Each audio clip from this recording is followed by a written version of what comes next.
Yo, what's going on, my people? It's your boy Crooks the Great, and I'm back at you guys with another banger of a UFC 5 video. And in today's video, we're going to be talking about how to master in-fight adjustments. Now, this, honestly, in my opinion, is one of the most crucial aspects of UFC 5 striking that's not nearly talked about enough. You have to be able to make in-fight adjustments in UFC 5 if you want to be an elite level player. So if you're able to master making in-fight adjustments, you're going to be ahead of the curve. And this is really going to help you to win a lot of fights on ranked championships, on online quick fight if you like to only fight there, or in league fights as well. So I'm going to be breaking down a fight that I did have last night on stream against Kevel. And a little background on Kevel. Kevel is a very, very good player, man. It's carried over from UFC 4. He was an ESFL competitor on UFC 4. High level striker. And it literally hasn't changed on UFC 5. So this guy's a very, very good player. He's going to be using Petr Yan. I'm going to be using the alter ego Sean O'Malley. So without further ado, let's go ahead and get it popping. But you guys are going to hear the commentary from the video. And then when I see something and I notice the adjustments that I made, I'm going to stop the video and I'm going to break it down for you guys. So let's go ahead and get it popping. Yan's still tough, especially against Kevel. All right, so here's the former UFC champion Petr Yan with his boxing game and his unbreakable will in tow. He comes up on this challenge with Sugar Sean O'Malley, who is trying to take his spot near the top of the division. Watching Petr Yan make his way to a championship was true. So right here, you're already seeing Kevel really kind of give away what his game plan is going to be for this fight. He's going to put a lot of pressure on us because he knows here. Sorry, I didn't mean to do that right there. But he knows Sugar Sean O'Malley, even with his alter ego, has very fast footwork. He has very, very fast footwork. So he doesn't want to be playing out at range with us, which is obviously a given. This is how Petr Yan lost his fight, in my opinion, against Sean O'Malley in real life, is because he gave Sean a lot of space to operate. So Kevel's not trying to make that mistake with me. He's going to close the distance and put a lot of pressure on me. So the game is going to kind of trend towards this style of play. We all know that the stamina system right now, pre-patch, is busted. So it's gonna make for an easier time for him to implement this type of game plan and make it harder for me to have to deal with this. So we've already made the first read. We need to figure out solutions to get ourselves back off of the cage and try to relieve some of this pressure. Special to watch. Nope. It was good to see a guy that just I wanted Yan to have alter egos. He was not going to be denied. But then when you look at Sean O'Malley, Nice body kick by Kev right there. Another young athlete. So now you've seen me switch stance right here. This is the first adjustment that I'm going to make. And why I made this adjustment this early on in the fight is because I seen him throwing a lot of lead calf kicks. He's trying to chop away at the legs to try to create that mix-up. And this is what high-level guys do. They might not go to the body and body hunt you if they can't reach you, if they know that you're going to be moving laterally very, very quick. They will try to work your legs. So that's what he's trying to do. He's working the leg with the calf kick. He's going with the jab lead body kick in some instances as well. So that's why I switched stance into orthodox, because I want, if my leg does get chopped, I want to be able to switch into Sean O'Malley's preferred stance, which is southpaw. So that way my power doesn't diminish the longer the fight goes on. So that's the first adjustment that you guys see me make here.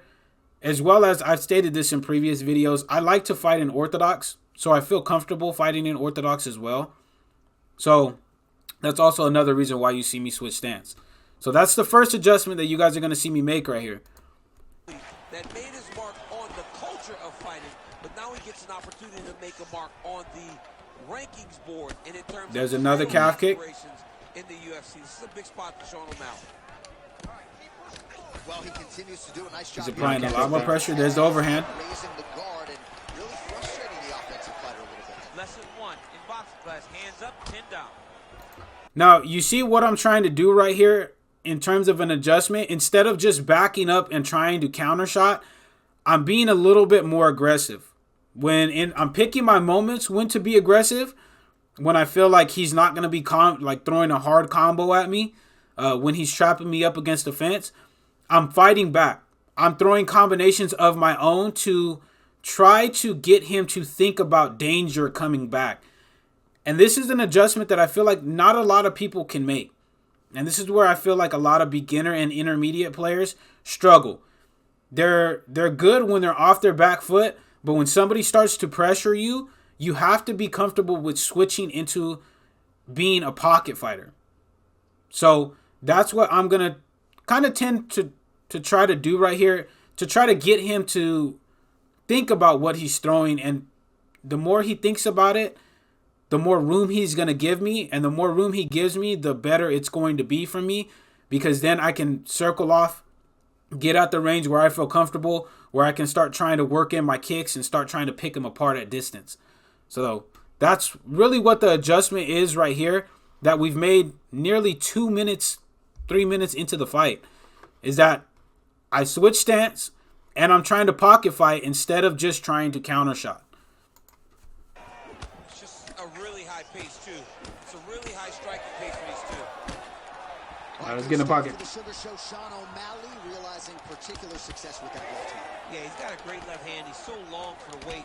Then he pops the jab and he just darts him with the left hand. And you see it on full display right now. Now we're exchanging, trying to gain some respect. That's what we're trying to do. Popping a lot of jabs off. Nice jab by Pyotr Yan. Oh, no surprise, the striker has come out at his aggressive best here. So now you see me pocket fighting, and him having fought me a lot, he knows that I'm very, very good in the pocket. So me throwing these combinations and making that adjustment of switching to being a pocket fighter has now gained us that distance that we were looking for. You notice how he's not just standing straight in front of my face. He's not doing that anymore. He's having to think about what he's going to throw. He's starting to try to throw a little bit more calf kicks, but we've already made the adjustment onto that. So now he has to change up his strategy. And this is what in-fight adjustments forces your opponent to have to do. When you're able to adjust, your opponent has to adjust to your adjustments. Because if he doesn't, I'm going to literally counter him. It leaves him open for counters, and it's going to leave him vulnerable to eating a stationary combination as he's trying to move forward with his own combination into the pocket. So he's made the adjustments. He's trying to get that read, trying to get a feel, and trying to adapt to the adjustments that I've already made. Really throwing everything with fight-ending intentions. He's throwing everything to He wants you in the telephone booth? Yeah, I know. Because the longer this fight goes, his opponent has the advantage. Bang! Nice kick. So now right there, we gave him a different look, right? We're throwing in some feints. That's another adjustment that we have made in this round that we weren't doing at the beginning of the round. We're throwing in a lot of feints. We're feinting off the straight because we know Sean O'Malley has a fast and hard straight. He has a very high level straight in the game. So I'm feinting that off just to kind of get him guessing on the timing of if I'm actually going to throw it, or is he going to have to slip off and try to counter it. And then when he kind of makes that read and kind of stutters and stays there, that's when we're able to pop him with a head kick. So that's another adjustment that we're trying to make. We're trying to set up a head kick, and we were able to land it right there. So now that he's seen that, we can't overcommit on that read as well, because high-level guys like Kev L are going to make that read if you continue to throw the same read all the time. Just over 2 minutes to go. Nice calf kick. We're throwing one in return, and he chops it back. Nice. So see what he did right there? Instead of him launching a combination off at me in the pocket, he threw a strike, he slipped, and was able to get a massive counter because he knew that a jab was coming back. So that's why I was trying to mix in these feints, because now he's looking for the timing of the jab and the straights. And he was able to find it there effectively. So that's an adjustment that he has made. So now I have to adjust to that. I have to either mix in a lead hook, a rear hook, or wait for him to slip and then come back from slipping and then try to tear up his block that way. Oh, he smells blood in the water. Gotta start looking for the finish here. Ooh. Ooh, found a home for that knee. Well, he continues to stay busy. What do they say, DC? So now he's back on the pressure. Punches in bunches. He's landing Switch. inside his opponent's head over and over again. Caught him right there, though. You can't front kick because that's going to turn into a knee right there. And the knees don't have invincibility frames, so you can't do that. So what I just said right there to what somebody in my chat, Wormy, said, and he told me to throw a front kick. You don't want to throw a front kick when somebody is that close to you. Because that's part of the reason why Keval is taking that distance away too. He doesn't have to worry about the front kick because if I mistime that front kick, it's going to turn into a knee. And in UFC 5, the knee is more vulnerable than it's ever been. And if he combos through that, I'm going to get hit in full vulnerability. And from Petr Yan, who I believe has a 94, 95 punch power, you don't want to eat those kind of shots in full vulnerability because it's either, one, going to knock you down into a ground and pound scenario, or two, it's going to stun you really, really bad. And then I would be up against the cage. So we don't want to do that. That's the reason why I just said I don't want to throw a front kick in that situation. That's not an adjustment you want to make. So just know that in your guys' fights as well. You don't want to just be popping out front kicks if you're getting pressured. You have to try to pop front kicks off when you feel comfortable at range. So we got to time out. You got to time out front kicks well in this game because if you don't, they get made to pay.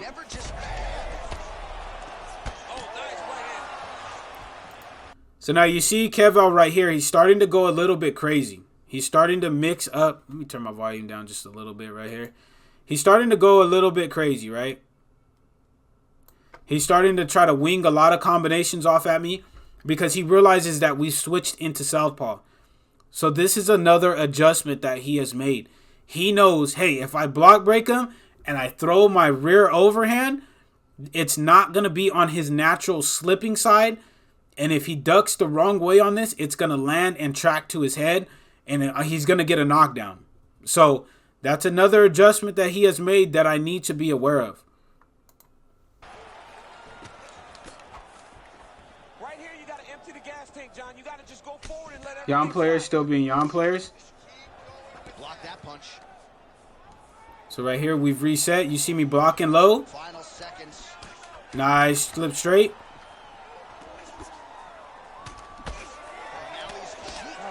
And that's going to be the end of the first round. He's throwing a shit ton of strikes right now, too. We might have to start looking at just... So you see the stats right here. You see he landed 47 of 135 strikes, and I landed 35 of 91. This is kind of where I say the stamina system obviously is bugging. In that he's throwing 135 strikes in a round. Going forward, especially with the patch dropping today, you're not going to see people throwing 135 strikes in a round. But we did throw out a pretty good percentage. You know what I'm saying? 35 out of 91 is not that bad. It's just you see the discrepancy in the significant strikes. He's landed 21 and I've only landed 8. But this is a byproduct of the pressure. So this stat right here will let you know really who's doing the more damaging strikes, the significant strikes. So we've landed some good shots on him, but he's doing more of the damaging right now because he's landing at a higher significant strike rate. So he's going to the body. That's something that we're going to try to adjust and try to not allow to happen going into the second round. Yo, Dog Pile, what's good? Next pull, go to the body since he's pulling your pulls. But if he pulls and throws an uppercut, I'm going to eat a heavy damage strike. So we got to be careful with that. That's the truth. That's the truth. So as this next round gets underway, hopefully the the good action we saw in the last round will continue. Both fighters certainly had their ups and downs. Both got the offense going. But right now there. we'll see if one fighter or the other can really take control. So you see the adjustment that I tried to make right there? The adjustment that I tried to make right there is he's throwing the calf kicks, right? So I threw out a calf kick of my own to start it off. He did one in return, but instead of checking it or trying to move out of the way, I tried to time off a straight. That's a very, very useful adjustment if your legs are getting chopped, especially in UFC 5 with the lead calf kick. Popping off a straight is going to do a lot of damage. If you're able to time out a straight on somebody that's trying to throw a leg kick or a calf kick, you're going to get a hit stun, number one. And if they don't immediately block, you're going to get another follow-up strike behind that, which, depending on who you're using, could be the difference between getting a hit stun and a rock. You know what I'm saying? So that's another adjustment that I tried to make. Of what has been a very close fight thus far. I'll go double jab out. All right, good job by him there to raise the guard and protect his head. He's doing a good job of keeping the guard high, blocking his head, making sure he's not taking those damaging strikes up top. Back and forth we go. Oh, Right there, the body. kick to the body. Beautiful We setup. switch back to orthodox. Just out of range with the big. So see how we're feigning off a lot of these combinations? This is an adjustment that I've made because now I'm pressuring. I made it up in my mind in this second round. I'm going to be the aggressor. I want to dictate the pace that this fight is going to go at. And now Kevin, he knows that. He's going to make the adjustment too, where he's going to look to be more of a counter fighter. He's going to try to catch me coming in with a combination or with a slip strike to get massive damage off. So that's why you see me feinting a lot. I'm feigning, just to try to get a read on what he's doing. Try to get him to react and expose what he's going to do so that way I can make my adjustments.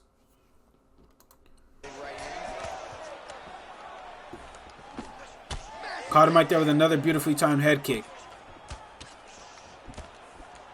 Oh, the sugar show. Sean O'Malley lands the Caught him. yet again. He's about as accurate with that thing as anybody. So right there, that let me know, as you see this leg starting to come up, that slip, that pull counter is letting me know what he's going to look for when we're closing the distance. So that's a telltale sign. The pull counter is coming. He might try to hit us with a pull counter elbow. He could try to pull counter uppercut us. He could try to do something, but a pull counter is in his playbook to try to finish this fight off. So we got to be aware of that. Got him right there. What's impressive about Sugar Sean O'Malley is even though he's still young in his career, he has a patience and a calmness about himself. Oh, there it was. There's another one. There was another thing that he was looking for. So he knew that we were going to read off that he's trying to pull counter. So he immediately transitioned to a slip hook. That's a very, very good and slick adjustment in the matter of 30 seconds by Kevin. He literally knew, hey, you know what? Crook's seen me pull counter, so I'm going to add in a slip hook just to make the read that much harder to do. So he's already adjusted. And this is a chess match, ladies and gentlemen. This is a chess match that you're seeing in a UFC 5 fight. And this is how it is against high-level players. It's a chess match. So now it's on me to try to set him up to make a wrong read. He got blasted right there. That's why you guys see me say we got to get rid of those overhands just going. Everybody's a stamina demon.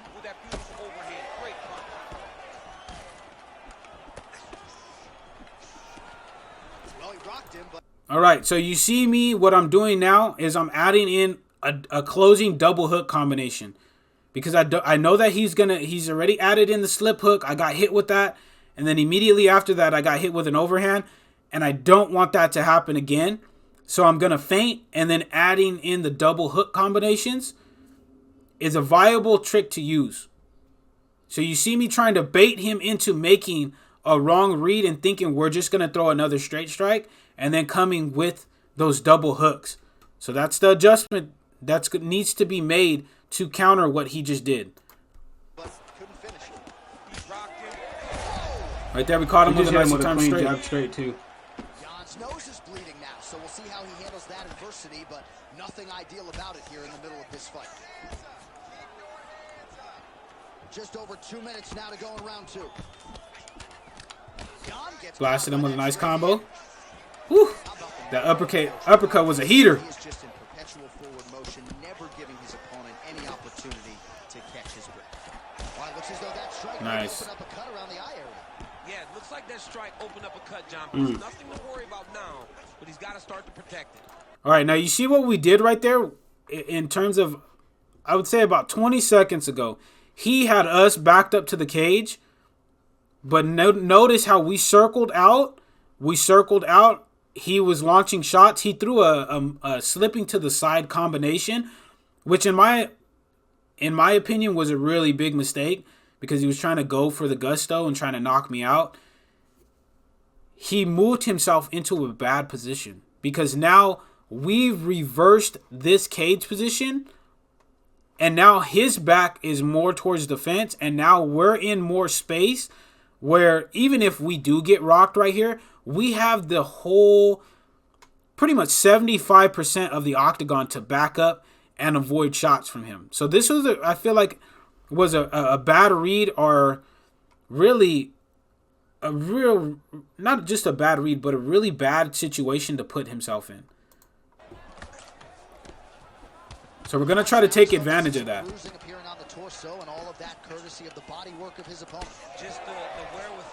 So see, we're able to get back out off that space, and now he's trying to pressure to take the space away. He's baiting you to pull counter. Step it and throw an uppercut.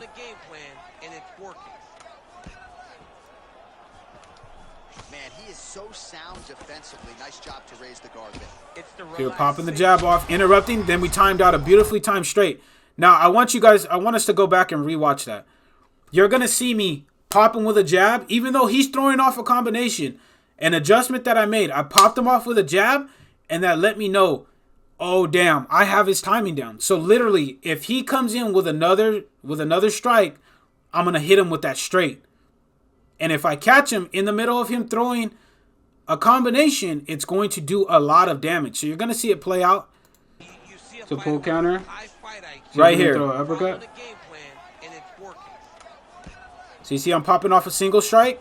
Man, he is so sound defensively. There he comboed, hit him with a jab, hit him with another one, interrupted the combo. And look, instead of him changing up and just backing up to reset, the adjustment that I've just made is going to work perfectly.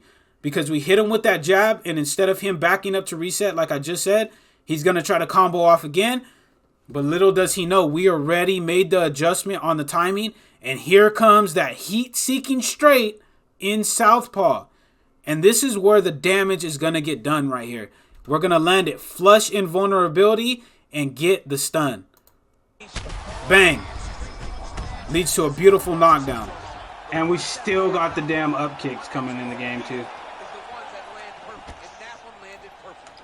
So now we're going to try to capitalize on the damage that we did just get, because we don't want to give him, with 20 seconds left, 23 seconds left, we don't want to give him the opportunity to get any more damage on us here in this second round.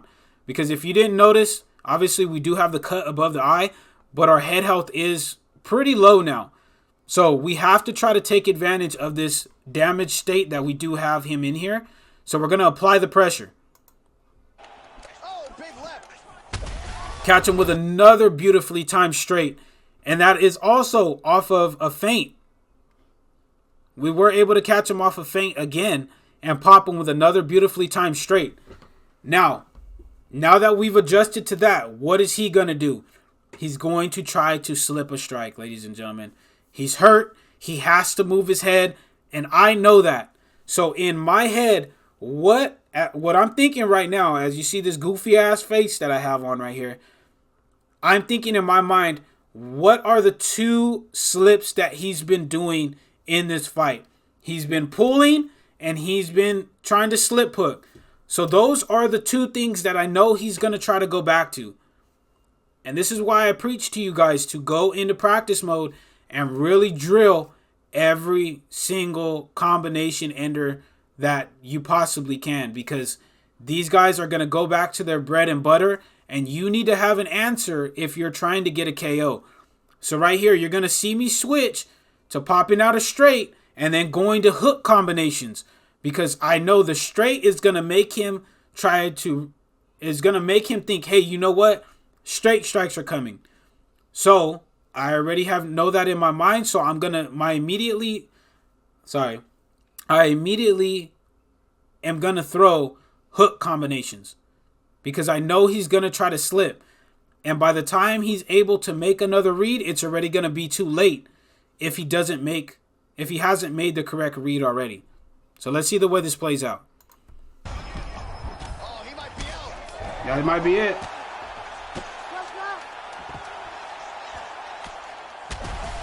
We didn't switch directions. Got it. Rocked. So see how that worked out right there, ladies and gentlemen? That adjustment and that in-fight adjustment and in-fight read that I made, it got us that finish right there. We were able to pop him with the straight, then immediately come back with the hook combination, and then we're able to get the knockdown and get the finish right there. Oh, he might be out. Yeah, it might be it. There it is, the ground and Didn't pound. switch directions. Got it. Rocked. Rocked it. Hey, bro. We got it done. And that gets the job done there, ladies and gentlemen. And that's how to use in-fight adjustments to get wins against high-level guys, man. So I would highly recommend that this is something that you work on in online quick fight before you take it in online ranked championships, until you're able to really get a good feel for doing this, where the records really don't count. If you're on online quick fight, you know, people don't base good players off of online quick fight. They base them off of what their records are in ranked championships as well as their rankings. So definitely take it into online quick fight, test this method out, and then let me know. Let me know what you guys think. Let me know how it's worked out for you guys. Also in the comment section, if you guys got confused by anything that I broke down in this video on how to make fight adjustments, please let me know, because I do make these videos to help you guys, man. I do make the videos to really help the community get better. And for those of you guys that are able to work these into your own game plans and your own game, you guys are going to notice the game is a lot more fun to play. So if you guys are newer to the channel, make sure to slap that subscribe button as well as slap that like button. I do post UFC 5 content on this channel daily. But until the next video, guys, take it easy. Be safe. Enjoy the rest of your guys' day, afternoon, evening, depending on where you guys are watching this from. And I will see you guys in the next video.